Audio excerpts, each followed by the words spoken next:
Osagi was a young man who stood tall, both literally and figuratively. From a young age, he was known for his commanding presence, sharp mind, and unshakable confidence. He never bowed to pressure. Osagi was a natural leader, or so it seemed. He possessed many of the traits often found in great leaders: integrity, decisiveness, confidence, resilience, courage, and above all, consistency.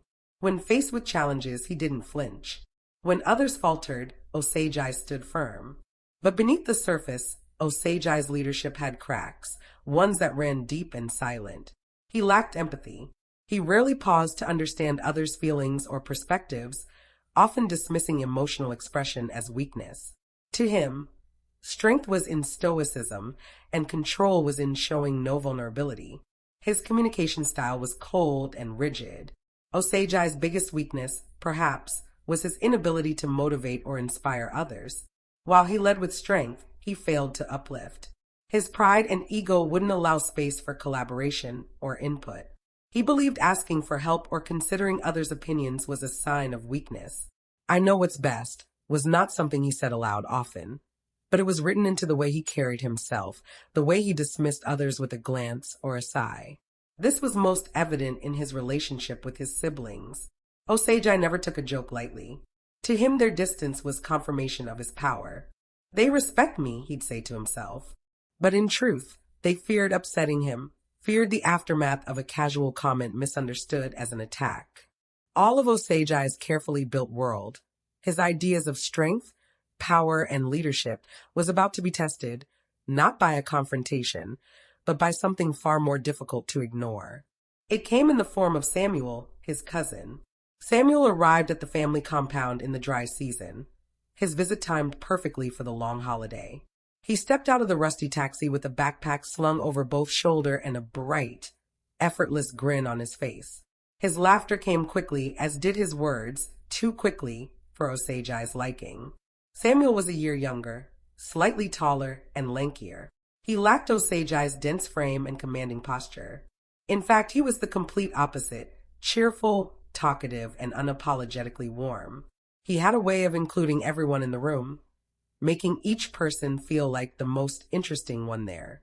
To Osagi, it was excessive, undisciplined, weak. He couldn't stand it.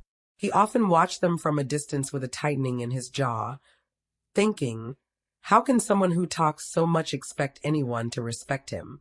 Doesn't he know leaders are meant to be quiet and feared? The next morning, Mr. Osage called all three boys out to the farm. Osagi believed Samuel was about to be exposed. Farming wasn't about talking, it was about work, about strength, sweat, silence, and endurance.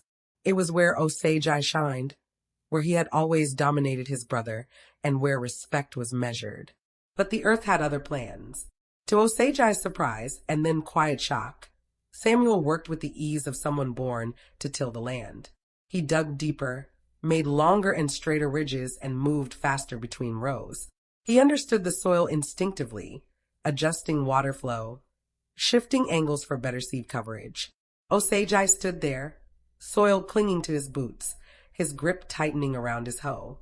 He was not only strong, he was effective and yet still kind. That balance was something Osagi had never understood. In his mind, one had to choose between power and softness. Yet here was Samuel embodying both.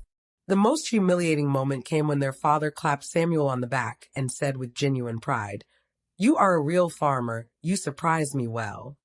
Osagi expected a smug look from Samuel, some quiet triumph. But Samuel only smiled, wiped his brow, and said, "Thank you, sir."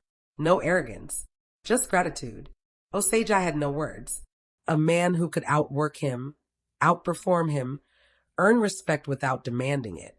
For the first time in a long time, Osagi didn't feel strong. He felt uncertain. He was used to being the limelight for the past 19 years of his life. Now Samuel was the limelight, and its source at the same time. For 19 years, Osagi had been the center of gravity in every room he entered. He was the standard, the one everyone measured themselves against. The limelight wasn't something he chased. It had always simply been his. But this holiday, something changed. Samuel had taken his shine. He arrived with a smile and a few jokes, not a physical challenge. Yet somehow, without trying, he had become the light Osagi could no longer control, both its bearer and its source. Everywhere Samuel went, people seemed to turn toward him. Conversations sparked around him like dry leaves catching flame. Even their father, hard to impress, slow to praise, began to speak of him with rare admiration. At first, Osagi tried to ignore it. He'll slow down soon. He talks too much. He's soft. This kind of attention doesn't last. But it didn't stop. In fact, it deepened.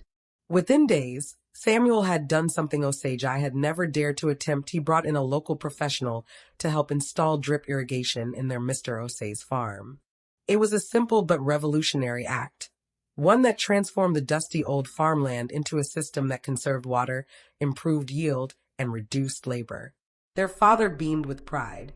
Neighbors came to see it. Even the village elders stopped by.